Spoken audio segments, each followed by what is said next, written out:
আমি সন্তান তো তুমি জানো আমার বাবা দুনিয়ায় নাই। আমি দুনিয়াতে ছোটবেলায় বাবা হারাইছি। আমি বাবা হারাইয়া মা গো বড় এতিম হয়ে গেছি। মা তুমি আমার বাবা, মা তুমি আমার মা। তুমি যদি আমার সাইরা চইলা যাও আমি কারে মা বইলা ডাকবো, আমি কারে মা বইলা ডাকবো? মায়ের কাছে যাইয়া হুজুর আমি বারবার হাত থেকে ধরি না মাকে আবদার জানাই, ও মা আমার সাইরা তুমি কোথাও যাইও না, বরং আমারে সুন্দর করে তুমি আদর যত্ন করে আমারে বড় করে দাও। ও মা গো তোমার ছেলে ভার্সিটির মধ্যে পড়া বড় অফিস কর্মকর্তা হবে, এরপরে তোমার আর কাজও করা লাগবে না। ও মা আমার আমি বড় বড় ভালো জায়গার মধ্যে তোমারে নিয়ে যাব, বড় দামি খাবার তোমারে খাওয়াইবো। আমি মায়ের বারবার আবদার জানাই, আমার মা ঠোঁটটা নাড়ে আমারে বলে সন্তান রে আমি তোর পরিপূর্ণ হক আদায় করতে পারি নাই, আমারে বিদায় দাও। সন্তান রে আমি মা হইয়া তোর জন্য আমি মাওলার দরবারে দোয়া কইরা দিলাম, আল্লাহ পাক এই দুনিয়ার মধ্যে তোরে দুধে ভাতে খাওয়াবে, আল্লাহ তোরে বড় সম্মানী বানায়া দিবে, আল্লাহ তোরে বড় দামি বানায়া দিবে। বিশ্বাস করবেন কিনা জানি না রে বাবা, ওই অফিস কর্মকর্তা চোখের পানি ফালায়া আমি হুজুরের দরবারে আবদার জানাই, হুজুর গো এখন আমার কপাল খারাপ, এই জগতে আমার মারও আমি ওই জায়গায় হারায়া ফেললাম, আমার বাবারও আমি হারায়া ফেললাম। এখন ঢাকায় আমার বাড়ি আছে, ব্রাহ্মণবাড়িয়া শহরের মধ্যে আমার বাড়ি, সিরাজগঞ্জ জেলা শহরের মধ্যে আমার বাড়ি। আমি এত টাকার মালিক, আমি এত বাড়ি গাড়ির মালিক হয়ে গেলাম, কিন্তু একটাই নয়, আমার বাড়ি যাওয়ার পরে আমার মা নাই, আমার বাবা নাই। ও বান্দারা, দুনিয়াতে যাই বান্দা ধনী হয়ে গেল, বাড়িতে যাওয়ার পরে যার মা নাই, যার বাবা নাই, ওই বান্দাই বলতে পারে এই টাকা দিয়ে কোনো লাভ নাই, এই বাড়ি গাড়ি দিয়ে কোনো লাভ নাই। এই সমস্ত এতিম যারা, এদের জীবনেও বান্দা ধমক দেওয়া যাবে না, কারণ এরা তো এমনি মা বাবা হারাইয়া বড় দুর্বল হয়ে যায়। এতিমের মিসকিনের জীবনেও কোনোদিন বান্দা ধমক দিবা না। এই যে আমার কষ্ট লাগতেছে আপনাদের, খারাপ লাগতেছে আপনাদের, হ্যাঁ চলবে না, ছেড়ে দিব, চলবে, শেষ করে দিব। গত কয়েকদিন আগে আমার প্রোগ্রাম জামালপুরে, 3-4 দিনের সফর একই জেলায়, জামালপুরে অনেক প্রোগ্রাম করি বছরে, ওখানে মানুষগুলো ভালোবাসে অনেক বেশি। আপনাদের সিরাজগঞ্জেও তো করি, এরপর জামালপুরেও করি। তো গেলাম কয়েকদিন আগে প্রোগ্রাম শেষ করে জামালপুর রেল স্টেশনে একটা দুধ চা বানায়, খুব ভালো, আমার ড্রাইভার খুব পছন্দ করে। একবার হুজুর অন্য কোথাও যাবো না, আগে যাবো হইলো দুধ চা খাবো, এরপরে যেন মধ্যে নিয়ে যান, দুধ চা খাওয়ার পরে এনার্জি আসবে, 500 কিলো হইলে 500 কিলো মজা দুধ চা। ওনাকে জিজ্ঞেস করলাম আপনার এখানে রাত 2টা 3টা 4টা নাই, এত মানুষ আপনার এখানে দুধ চা খাইতে আসে? হুজুর আমার মা বাবার দোয়া, মা বাবার দোয়া কয়া। আমি কই তাহলে কম দেখি কি কাহিনী, কেমনে বিক্রি করেন, কেমনে কি? হুজুর আমার আব্বা আম্মার দোয়ায় এশার নামাজের পর থেকে আমি 72 কেজি দুধ বসাই, রাত 2টা 3টার আগে শেষ। 72 কেজি লিটার দুধ বসাই শেষ, রাত 2টা 3টা বাজে সিরিয়াল পাওয়া যায় না। ওই জায়গার মধ্যে দুধ চা খাওয়ার জন্য আমি গেলাম। একটা ছোট্ট বালক আমার দরবারে এসে আমার আবদার জানায়, হুজুর ওই যে ওখানে বার্গারের দোকান, একটা বার্গার আমারে কিনে দিবেন, আমি একটু বার্গার খাবো, একটু বার্গার কিনে দিবেন কিনা? আমার আবদার জানাইলো, আমি বললাম দুধ চাটা শেষ করতে দাও, এরপরে তোমার আমি বার্গার কিনে দিব, একটু দাঁড়াও।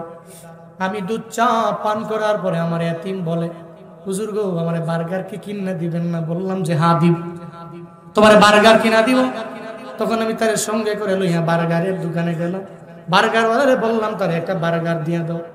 বার্গার খায় আমার সাথে চেয়ারের পাশে যখন বসে থাকে, আমি তারা জিজ্ঞাসা করলাম এই গভীর রাতে, রাত প্রায় 3টা বাজে অবস্থা, এই হালাতে এই গভীর রাতে তুমি এখানে কি করো? তোমার কি ঘরও নাই, তোমার বাড়ি নয়, তোমার কি মা নাই, তোমার কি বাবা নাই, তোমার কি আত্মীয় কেউ নাই? বার্গার খায়, হঠাৎ করে চোখের পানি করে পড়ে, রে বাবা আমার জানা দে হুজুর, এই গভীর রাতে পেটে বড় ক্ষুধা, আমি সকালেও খাই নাই, দুপুরে খাই নাই, রাতে আমি খাই নাই। হুজুর গো, এই জগতে আমার ঘর বাড়ি কিছু নাই, আমার মা বাবা কেউ নাই, আমরা এতিম মানুষ, আমরা নিঃস্ব অসহায় মানুষ। এই রেল স্টেশনের মধ্যে আমাদের জিন্দেগি চালাই, আমাদের জীবনটা এই জায়গায় চলে যায়। হুজুর গো, এই যে বার্গারটা খাওয়াইলেন, আমার মনটা বড় ভরে গেল। হুজুরের পরে আমার মন চায় আমি একটু ঘুমায়া যাব, কারণ শরীর বড় দুর্বল হয়ে যায়। সকালেও খাইতে পারি না, দুপুরেও খাইতে পারি না, রাতেও খাইতে পারি না। এই রাত 3টা বাজে বার্গার খাওয়ার পরে আমার পেটের ক্ষুধা যখন নিবারণ হয়ে গেল, এখন মনে হয় একটু ঘুমাইলেই আমার ঘুম চলে আসবে। বন্দারে, এই সমস্ত এতিমেরা দেখবেন বিভিন্ন জায়গায় ঘুরে, এদের ধমক দিয়ে তাড়ায়া দেওয়া যাবে না, মিসকিনদেরকে ধমক দেওয়া যাবে না।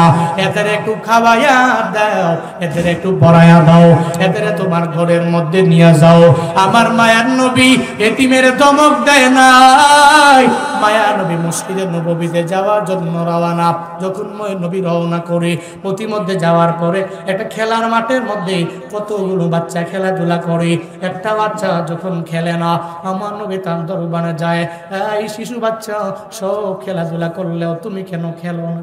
হুজুর গো, আমার এই দুনিয়াতে ঘর বাড়ি নাই, আমার মা বাবা নাই, এই টেনশনে খেলাধুলা করবার মন চায় না, আমার মনটা খারাপ, এজন্য আমি এই জায়গায় দাঁড়ায় রইলাম। আমার মায়ার নবী কয়, ও এতিমায়া, আমি তো তোর পরিপূর্ণ কদর বুঝিয়া আয়, আমি তোর সঙ্গে করে লয়া আম্মা জান, তোর আম্মা জান আয়েশার ঘরের মধ্যে নিয়ে যাব। এবার এতিমকে নবী সঙ্গে করে লয়া যখন রওনা, এতিমকে সঙ্গে করে নিয়ে যখন আম্মা জান আয়েশার ঘরের মধ্যে যায়, মায়ার নবী কয়, ও আয়েশা, আমি তোমার দরবারে এমন একজন এতিমের নিয়ে আসলাম, এই এতিমের আমি তোমার কাছে দিয়ে দিলাম, তারে একটু গোসল করায়া দাও, সুন্দর করে একটু কাপড় পরায়া দাও। আম্মা জান আয়েশা যখন তারে পরিপূর্ণ কাপড় পরায়া দিলেন, এরপরে গোসল করায়া শেষ করার পরে যখন নবীর কাছে দিয়া দিলেন, নবী কয়, এতিম রে, আয় আয় আয়, আমি তোর সঙ্গে করে লইয়া মসজিদে নববীর মধ্যে আবার ফিরে যাব। এতিমকে আমার নবীর সঙ্গে করে লইয়া রওনা। আমার নবী যায়, আর নবীর শৈশবের কথা মনে পড়ে যায়, চোখের বানি ফালাইয়া আমার মায়া নবী জানায়া দেয়, এতিম রে, আমিও তো ছিলাম তোর মতো এমন একটা এতিম, আমার বাবার আদর আমি পাই নাই, আমার মাকে আমি 6 বছর বয়সের মধ্যে হারাইলাম। ও এতিম রে, এই মক্কা নগরীতে আমি ছিলাম বড় এতিম, কাফেরেরা আমারে মাইনা নেয় নাই, যার কারণে আমি মদিনায় চলে আসলাম। অনেক যুবকেরা এই মদিনায় আসার পরে আমারে গ্রহণ কইরা নিল। ও এতিম রে, আমি জানি তোর কি পরিমাণে কদর, কারণ এই জগতে তোর মা নাই, বাবাও নাই, আমার মাও নাই, আমার বাবাও নাই। ও এতিমায়, আমার ঘাড়ের মধ্যে উঠে যাও, আমি তোরে সঙ্গে করে লইয়া আমার ঘরের মধ্যে নিয়ে নিও, আমি তোরে মসজিদে নববীর মধ্যে নিয়ে যাব। এতিম কয়, নবী গো, আপনি অনেক দামি মানুষ, আপনি অনেক সম্মানী মানুষ, ও নবী আমার, আপনার ঘরের মধ্যে আমি উঠতে পারি না, আমি হাইটা যেতে পারবো। নবী কয়, না রে, আজকে থেকে তুই আমার ছেলে, আমারে বাবা বলবা, আর আমার বিবি আয়েশারে তুই আম্মা বলবা। আমি নবী আজকে থেকে তোর বাবা হলাম, আর আম্মা জান আয়েশা তোর আম্মা বলে তুই ডাকবা। আজকে থেকে তুই আমার ঘরের সদস্য। ও এতিমা, আমার ঘরের মধ্যে আয়, আমি তোর সঙ্গে করে লয়া যখন মসজিদে নববীতে নিয়ে যাব, আমার মাওলা আমার প্রতি রাজি হয়ে যাবে, আমার আল্লাহ আমার প্রতি এত পরিমাণে সন্তুষ্ট হয়ে যাবে, হাসরের ময়দানে আমি আল্লাহর কাছে বলতে পারবো, ও আল্লাহ, আমি এতিমের আমার ঘরের মধ্যে নিলাম, মসজিদে নববীর মধ্যে আমি তাকে ঘরের মধ্যে লইয়া এরপরে নিয়া চইলা গেলাম। এর মানে বোঝা গেল নবীওয়ালা গুণ হলো, এতিমের নবীরা ধমক দেয় নাই, এতিমের তারায়া দেয় নাই। নবীওয়ালা গুণ, নামাজিদের গুণ, জান্নাতীদের গুণ হলো এরা মিসকিনদেরকে ধমক দিয়ে তারায়া দিতে পারে না, এরা এতিমদেরকে ধমক দিয়ে তারায়া দিতে পারে না। যারা মিসকিন পাইলে খাওয়ায়, যারা ভিখারি পাইলে খাওয়ায়, এরা জান্নাতি। ঘোষণা আমার না, চিল্লায়া বলো ঘোষণা কার ঘোষণা? জোরে বলে না, কার ঘোষণা? ওই যে জাহান্নামীরা বলতেছে, আমরা তো মিসকিনরে খাওয়াই নাই, এরা পাইলেই ধমক দিছি, এতিমরে পাইলেই ধমক দিছি। ভিখারি দুয়ারের সামনে আইসা কান্না করলেও ভিখারিকে বিন্দু মাত্র পরিমাণ গুরুত্ব দিই নাই। এমন কিছু ব্যক্তি সমাজে আছে না নাই? দেখবেন ভিখারি দেখলেই ধমক, এরা ভিখারি দেখলেই ধমক। উরি বাপরে বাপ, হ্যাঁ মনে ভিখারি দেখলে মাথা গরম হয়ে যায়। এমন কিছু ব্যক্তি আছে না নাই? এই জন্য ভিখারিকে দেখলে জীবনে কোনোদিন ধমক দেওয়া যাবে, পকেটে নাই, আল্লাহকে ওয়াস্তে মাফ করেন। ইন ফিউচারে মোলাকাত হলে আমি আপনাকে দেওয়ার জন্য চেষ্টা করব, আল্লাহকে ওয়াস্তে মাফ করেন। এটা বললে গুনাহ হবে, কষ্ট হবে, কিন্তু ভিখারির মনে কষ্ট যাবে না, ইতিমের মনে কষ্ট যাবে না, মিসকিন যে তার মনে কষ্ট যাবে না। জাহান্নামীদের দোষ হলো এরা এতিমদেরকে খাওয়ায় না, মিসকিনদেরকে খাওয়ায় না, এদের ধমক দিয়ে তাড়ায়া দেয়। এই কারণে জাহান্নামীরা নিজেরাই জাহান্নামে যাওয়ার পরে বলবে, বলাম না কোনো থেকে মোর মিসকিন, আমরা দুনিয়ায় থাকা অবস্থায় মিসকিনদেরকে খাওয়াই নাই, যার কারণে আজকে আমরা জাহান্নামে, তোমরা জান্নাতে। এর মানে সূরাতুল মুদ্দাসসিরের এই 44 নম্বর আয়াতের মাধ্যমে বোঝা যায় এতিমদেরকে যারা খাওয়ায়, এতিমদের মাথায় যারা হাত বুলায়, এরা থাকবে জান্নাতে। যারা এতিমের খাওয়ায় না, মিসকিনের মাথায় হাত বুলায় না, মিসকিনের খাওয়ায় না, এরা থাকবে জাহান্নামে। কি স্পষ্ট। তাহলে নামাজি যারা, এরা যাবে কই? কথা কয় না, কই যাবে? যারা নামাজি না যাবে কই? যারা এতিমদের পাশে দাঁড়ায় যায় এরা যাবে কই? যারা মিসকিনদের পাশে দাঁড়ায় না, ধমক দেয়, এরা কই যাবে? স্পষ্ট কথা। জাহান্নামীরা তো বলতেছে আমার এই দোষের কারণে আমি জাহান্নামে আসছি। এরপরেও মানুষ কেন যে বুঝে না, এরপরেও কেন মানুষ 5 ওয়াক্ত নামাজ পড়ে না, এরপরেও প্রশ্নপত্র ফাঁস। আপনি খেয়াল করেন যে জাহান্নামে যাওয়ার পরে জাহান্নামীরা দোষগুলো যেগুলো বলবে যে এই দোষের কারণে জাহান্নামে আসলাম, এটা জানার পরেও কপাল পুরা মুসলমানেরা এরপরে এটা মানতে রাজি। এরপরে আর কোন দোষ আছে? আছে, আরো দোষ আছে। কুন্না নাকুদু মাআল খাইদিন, জোরে বলেন আল্লাহু আকবার। কি দোষ ছিল? দোষ ছিল খুশ গল্প, আছে না নাই? এটা করা ভালো, তবে অতিরিক্ত করা তখন এটা ভালো না। কারণ অতিরিক্ত করতে গেলে কি হয়? গীবাত। কি হয়? গীবাত। অতিরিক্ত করলে হয় মিথ্যা। অতিরিক্ত করলেই দেখবেন যে আপনার জবান দিয়ে একটা গালি। এজন্যই আরবিতে একটা প্রবাদ আছে, মান সমাতা নাজা, হাদিস মান সাকাতা নাজা। যে ব্যক্তি চুপ থাকে সে মুক্তি পায়। যে চুপ থাকে সে কি বলে না, সে কি মুক্তি পায়। মুক্তি পায় কি থেকে? সে মুক্তি পায় গুনাহ থেকে। তার দ্বারা অনেক অনেক পরিমাণ গুনাহ হবে। কারণ আপনি যত চুপ থাকবেন মিথ্যা কম হবে, ঠিক কিনা? আর আপনি দেখবেন একটা মিথ্যা বললে এই মিথ্যাকে ঢাকার জন্য আরো 50টা মিথ্যা বলা লাগবে, তাহলে আপনার ওখান থেকে গুনাহের সূচনা। এজন্য হাদিসে আসছে আল কিযব উম্মুল ফুজুর, মিথ্যা সমস্ত পাপের মা। কি কি? মিথ্যা সমস্ত পাপের কি মা। এর মানে বোঝা গেল যারা মিথ্যা বলে, একটা মিথ্যা ঢাকতে গিয়া 40টা করে। এর মানে মিথ্যা একটা দিয়ে শুরু করলো, শেষ করতে করতে করতে করতে 50টা কইল, যা গত স্বৈরাচারীরা করত। সাংবাদিক দায়িকায় না, পুরি সুবহানাল্লাহ, মিথ্যা যে কেমনে বানাইতে এরা পারে। একটা মিথ্যা ঢাকার জন্য এদের চেলা ফেলা চালাচা মুন্ডারা ডানে থাকে বামে থেকে সর্বাবস্থায় শুধু মানুষকে মিথ্যা গুজব রটিয়ে মিথ্যা কথা বলে। বৈষম্য বিরোধী আন্দোলনে ছাত্রদেরকে মারে, এরা নিজেরা মাইরা দোষ দেয় আরেক দলের, ঠিক কিনা? মারে নিজেরা, দোষ দেয় আরেক দলের। আল্লাহ কয় তোর একটা মিথ্যা তুই 40টা মিথ্যা দিয়ে ঢাকার জন্য বারবার ট্রাই করো। একবার ছাড়ছি তো বারবার ছেড়ে দিব এমন নয়। মিথ্যা তো 1 বছর বলা যায়, 2 বছর বলা যায়, 5 বছর বলা যায়, 10 বছর বলা যায়। দুর্নীতি 5 বছর করা যায়, 10 বছর করা যায়, 15 বছর করা যায়। মিথ্যা 5 বছর বলা যায়, 15 বছর বলা যায়। 16 বছরের পরে আমি আল্লাহ সহ্য করতে পারি নাই, শহীদ আবু সাঈদের রক্ত বৃথা যায় নাই। আল্লাহ স্বৈরাচারকে দুনিয়া থেকে এমন ভাবে নিঃশেষ করেছে, এখন দুনিয়াতে বেঁচে থাকতেও মরার মতো। চিল্লা কো ঠিক কিনা?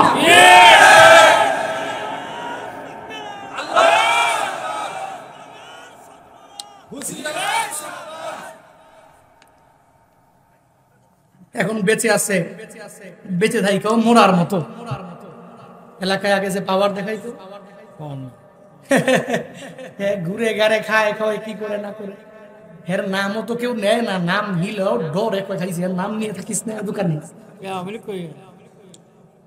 এখন আগে যারা আওয়ামী লীগ করতো করতাম আমি আওয়ামী লীগ, এখন করি বিএনপি। চাচা আপন প্রাণ বাঁচা, দৌড়ের উপরে সব বন্ধা। মিথ্যা উম্মুল ফুজুর, সমস্ত পাপের মা। পৃথিবীর যে কোনো ব্যক্তি একবার মিথ্যা বলে, কোথায় আছে না, চুরের 10 দিন, গৃহস্থের কয় দিন? 10 দিন খালি চুরি করো, 9 দিন করছো, 10 দিনের বেলায় টের পেয়ে গেছে। এখন 10 দিন যা কামাইছো সব একদিনে নিঃশেষ, চুরমার। পৃথিবীর প্রত্যেকটা জালেমের বেলায় ঠিক তদ্রুপ ফেরাউন জীবনটারে গুছাইছিল, শেষ মুহূর্তে মনে করছে আজকে মুসারে মাইরাইলাম। মুসারে মারার জন্য দৌড়ায় দলবল নিয়ে। মুসা নবীর জন্য আল্লাহ রাস্তার ব্যবস্থা করে দিয়েছে 12টা নীল নদ পাড়ি দিয়ে মুসা নবী চলে গেল। দেখছো নি আমি ফেরাউনের কি পাওয়ার, আমার জন্য তো রাস্তায় উঠার পরে নীল নদে চুবায়া ডুবায়া একজন এই দুনিয়া থেকে নিঃশেষ করে দিয়েছে। তিনি কে? আল্লাহ। তিনি কে? আল্লাহ। নমরুদ জীবনটারে গুছাইলো মিথ্যা মুথ্যা দিয়া। নমরুদ কয়, হ্যাঁ ইব্রাহিম তোমার খুদারে কও ওই মাঠে আয়ো, যুদ্ধ হইব। কার লোকে যুদ্ধ করবো? বলে না কার সাথে? হ্যাঁ আল্লাহর সাথে যুদ্ধ করবে। তোমার রবের ডাক দাও, কার লোকে যুদ্ধ হইব। করে গেছে ময়দানে যায় কয়, হ্যাঁ ইব্রাহিমের খুদা মারলাম তীর একটা মারছে, প্রথম আসমানে মারলাম, পারলে আমি নমরুদের সাথে যুদ্ধ করার জন্য। আল্লাহ কয় তোর লোকে যুদ্ধ করার জন্য আমি যাব? আমার তো একটা মশার দল আছে। আল্লাহ পাক এদেরকে বললেন, আদেশ দিলেন, এই তোরা যাও, নমরুদরে সাইজ করতে আমি আল্লাহ কেন যাব? আমার পালি তো মশাই তো যথেষ্ট। সেনাবাহিনী ইব্রাহিম নবীর লাগে নাই, আল্লাহ আসতে হয় নাই। আমার রবের কুদরত, আমার রবের কারিশমা, মশায় আইছে কামড়ায়া, আরে এমন কামড়াইছে, এদিকে ডানে কামড়ায় বামে, কার কিসের তরবারি আর কিসের তীর আর কিসের বলম, সব খালি দৌড়ের উপরে। আরে মশাইছে। আর এখন তো কোন ঝামেলা টামেলায় পড়লে ব্যক্তিগত গাড়ি আছে, ব্যক্তিগত বিমান থাকতে পারে, ব্যক্তিগত হেলিকপ্টার আছে। ওই সময় তাও তো নাই ভাই, এখন তা নাই, ওই সময় তা নাই, এখন তা আছে। এই জন্য পালাইতে পারে, হয়তো পারে না। দূর করে মশাই কামড়ায় কে? নমরুদ কয় কি রে তোরা যাস কেন? মশাই কামড়ায় নাকি? আরে আমি নমরুদে দেখ মশাইও ডরায়, আমারে কামড়ায় না।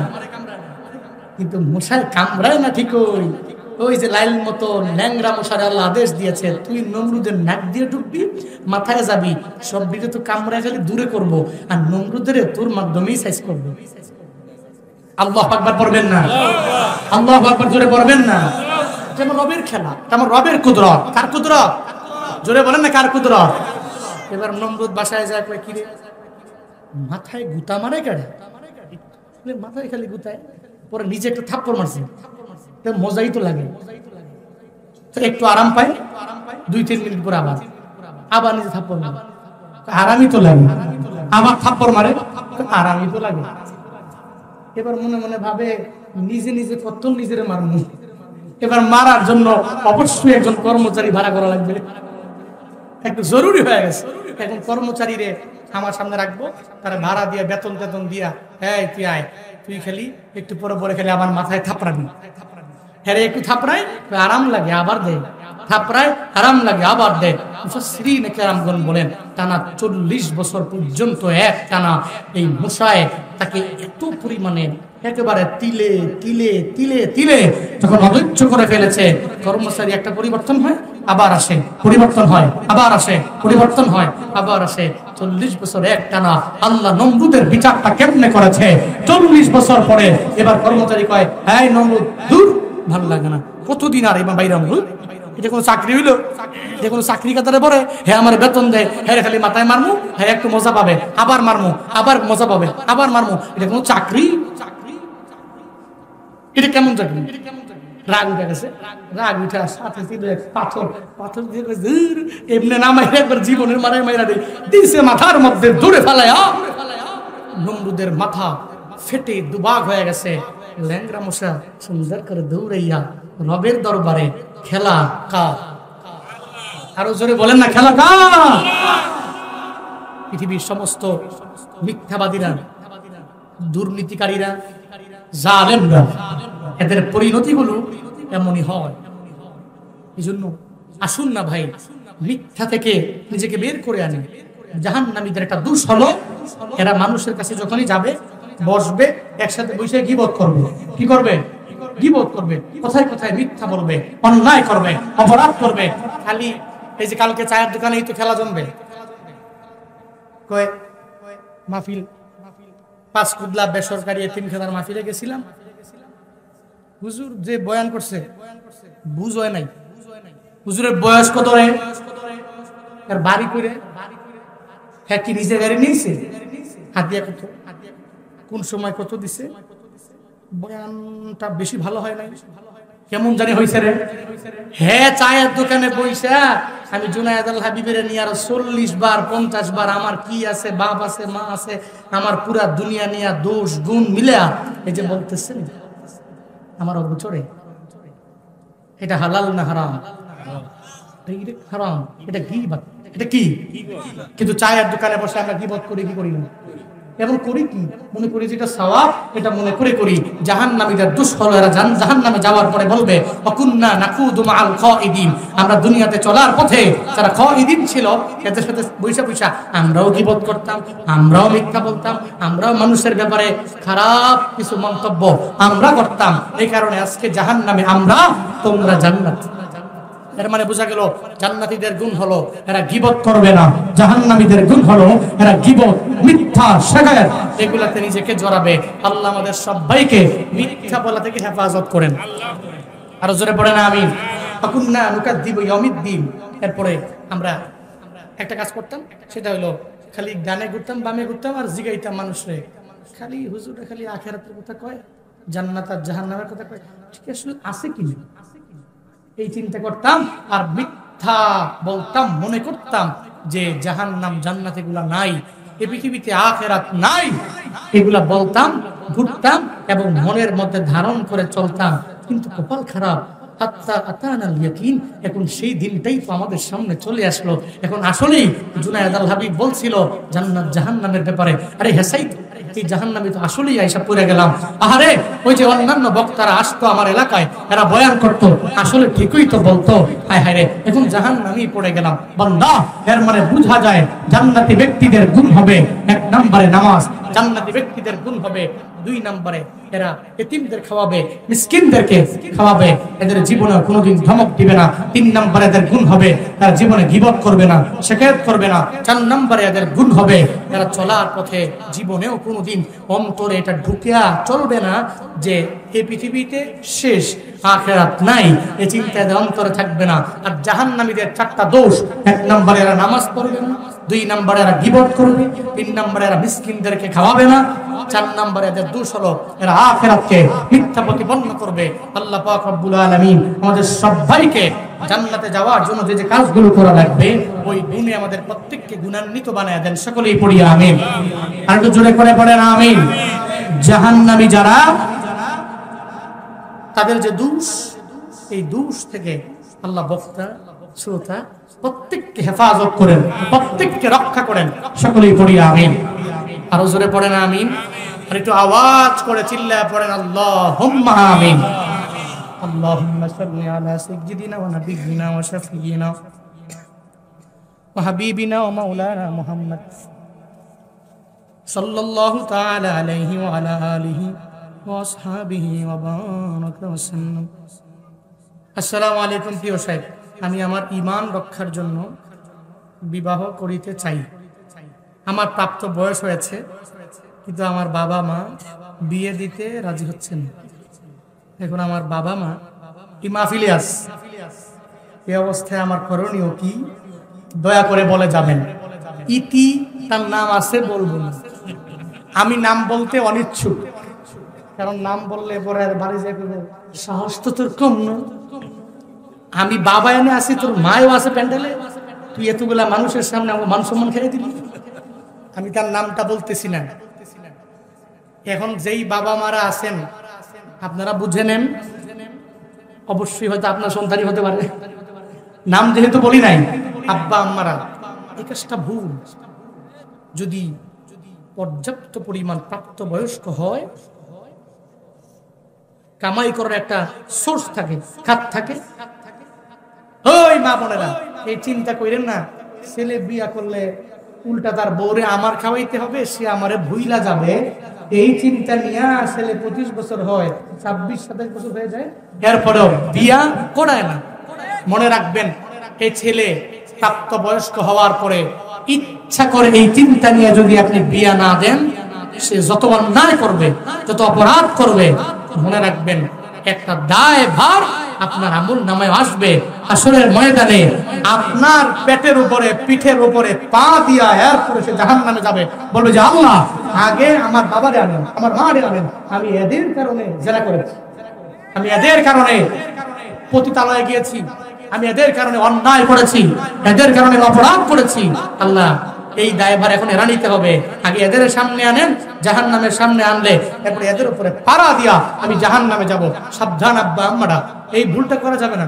আমি আমার বিয়ের ব্যাপারে, আমার বাবা হচ্ছে এমন মানুষ, মানে প্রত্যেকটা ছেলের বেলায় উনি কতক্ষণে ঘরের মধ্যে বউ আনবে, কতক্ষণে আনবে, ওই ছেলেগুলারে খালি মুক্ত করতে পারলেই হইল, যাতে করে প্রাপ্তবয়স্ক হয়ে যাওয়ার পরে কোনো অন্যায় কাজে এরা পা না বাড়ায়। এ চিন্তা করে আমার বড় ভাই বিয়ে করাইছে ওনারে 19 বছর বয়সে। কয় বছর? এরপর কইছে তুমি এবার পড়ো গা, তুমি পড়ো, তোমার বউ আছে, তুমি পড়বাও, বউরে সময় দিবা, অসুবিধা নাই, বাপের কিচ্ছু লাগবে না। মেজো ভাই সেম একই হালত, আমাকে একটু দিন। দেরি হইলেও কত পরিমাণে দেরি নয়, কিন্তু আমি আব্বা আমাদেরকে বলতে চাই, আপনার সন্তান প্রাপ্তবয়স্ক হয়েছে কি হয় নাই এটা আপনি ভালো জানেন। আজকে থেকে নিয়ত করেন যে বাড়িতে যাওয়ার পরে এই ছেলে যদি ইনকাম সোর্স থাকে এবং সে যদি চায় যে সে বিয়ে করবে, একটা ভালো পাত্রী দেখে তাকে বিয়ে করাইয়া দেন। যুবকরা খুশি তো? খুশি তোমরা? এখানে আনমেরিড কারা কারা? বিয়ে করো নাই, ঘরে বউ নাই, তো বউ নাই তো কি হইছে, গার্লফ্রেন্ড তো আছে। কি সিঙ্গেল আছো? সিঙ্গেল লাইফ ইজ বেস্ট, ঠিক কিনা? এই জন্য কোনো টেনশন করো না, তোমাদের আব্বা আমাদেরকে বুঝাই দিয়ে গেছি, আল্লাহর হাওলা। তবে সাবধান, বেয়াদবি করা যাবে না, আব্বা আমার সাথে খারাপ ব্যবহার করা যাবে না। যতটুকু বুঝাই গেলাম, আমি শিওর যে প্রত্যেকটা বাবা মা আমার কথাটা একটু কানে নেবেন, ইন ফিউচারে সিদ্ধান্ত নেবেন এই কথার উপরে। আল্লাহ তৌফিক দান করেন, সকলেই পড়ি আমিন।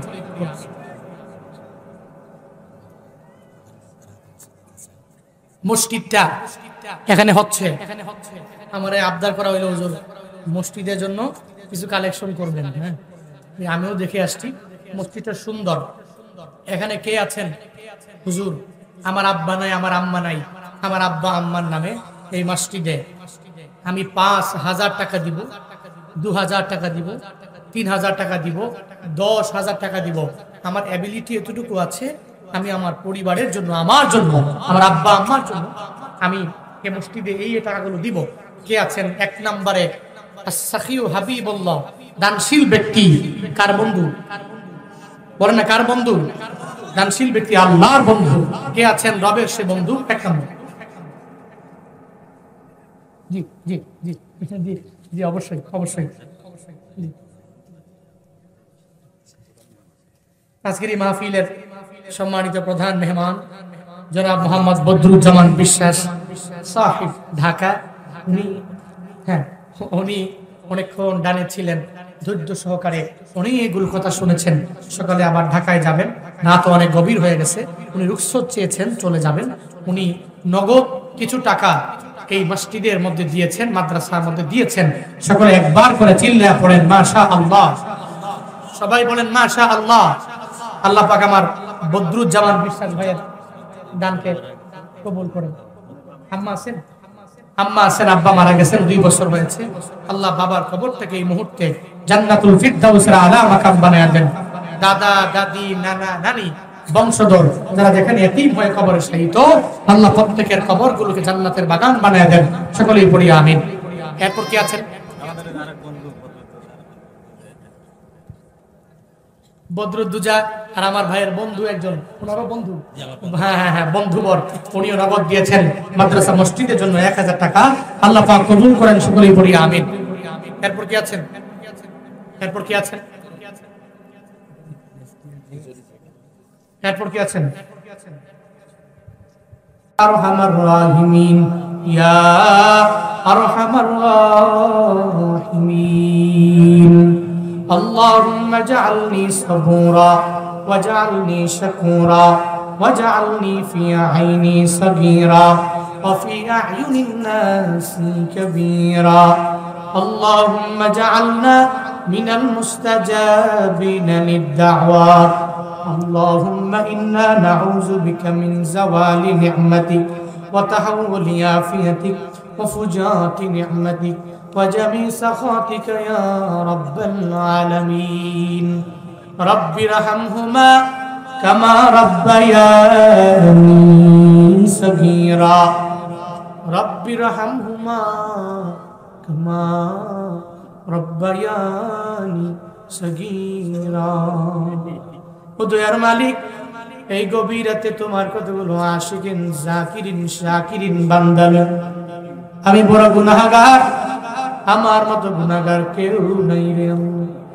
জিন্দেগির রাশি রাশি গুনাহ লইয়া পাহাড় পরিমাণ গুনাহ নিয়ে রে মাওলা, এই গভীর রাতে তোমার বান্দাগুলোর নিয়ে হাত বাড়ায়া দিল, ফিরায়া দিও না, ফিরায়া দিও না।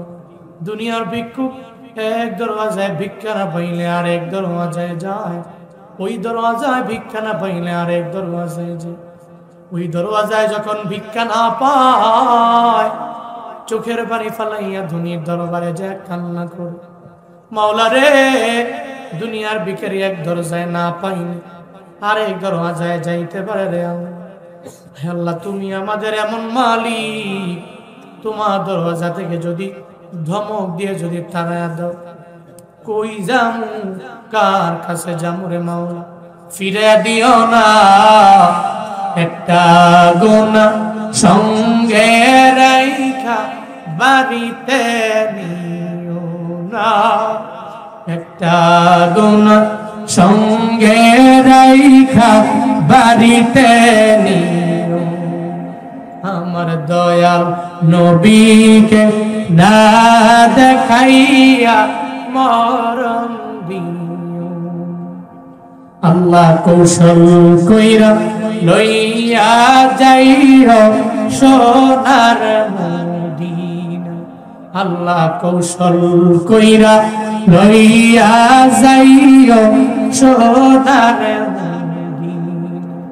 আল্লাহ জীবনের গুনাহ মাফ না কইরা মালাকুল মউত পাঠায়ো না। ও দয়ার মালিক, এই ময়দানে কার যেন মাও নাই, কার যেন বাবাও নাই, যারা মা হারাইয়া বড় এতিম, মায়ের কবর তুমি জান্নাতের বাগান বানাও। যাদের বাবা দুনিয়ায় নাই, বাবার কবর জান্নাতের বাগান বানায় দাও। যাদের আব্বা আম্মা বেঁচে আছেন, মা বাবার দোয়া নিয়ে চলার তৌফিক দান করে দাও। মা বাবার খেদমত করার তৌফিক দান করো মাওলা। মা বাবার হায়াতে বরকত বাড়ায়া দাও। ও দয়ার মালিক, আমাদের প্রত্যেকের তুমি কবুল করে নাও। এই মাদ্রাসা দিনের মার্কাজ বানায়া দাও। মসজিদটাকে কবুল করে নাও। মসজিদের শুরু লগ্ন থেকে নিয়ে এই পর্যন্ত যারা দান করলো, এই মাদ্রাসায় শুরু লগ্ন থেকে নিয়ে এই পর্যন্ত যারা যারা দান করেছেন, প্রত্যেকের দান তুমি কবুল করে নাও। প্রত্যেকের তোমার হাতে দিলাম, তুমি প্রত্যেকের জামিন জিম্মাদার হয়ে যাও। ও দয়ার মালিক, তোমার হাতে আমরা সুপর্দ হয়ে গেলাম। হে আল্লাহ, জান্নাতি বানাইও, জাহান্নামীদের কাতারে নিও না। নামাজি বানাইও, বেনামাজি বানাইও না। রোজাদার বানাইও, বেরোজাদার বানাইও না। ইতিমদের পাশে দাঁড়াইবার তৌফিক দাও। গীবত থেকে তুমি হেফাজত করে নিও রে মাওলা। সত্য কথা বলার তৌফিক দাও। সত্যবাদীদেরকে বন্ধু বানানোর মতো তৌফিক দাও। হে আল্লাহ, রবিউল সাহেব, হাফিজুল, রবিউল, রুবেল যারা হে আল্লাহ মাহফিলের জন্য শ্রম দিয়া দিল, তোমার বান্দাগুলোরে তুমি কবুল কইরা নাও রে মাওলা। হে আল্লাহ, রুবেল দোয়া চেয়েছেন, রবিউল সাহেব দোয়া চেয়েছেন, সন্তানটাকে মাদ্রাসায় দিয়েছে, হাফেজ বানায়ো, আলেম বানায়ো, তোমার হাতে দিয়া গেলাম, তুমি জামিন জিম্মাদার হয়ে যাও।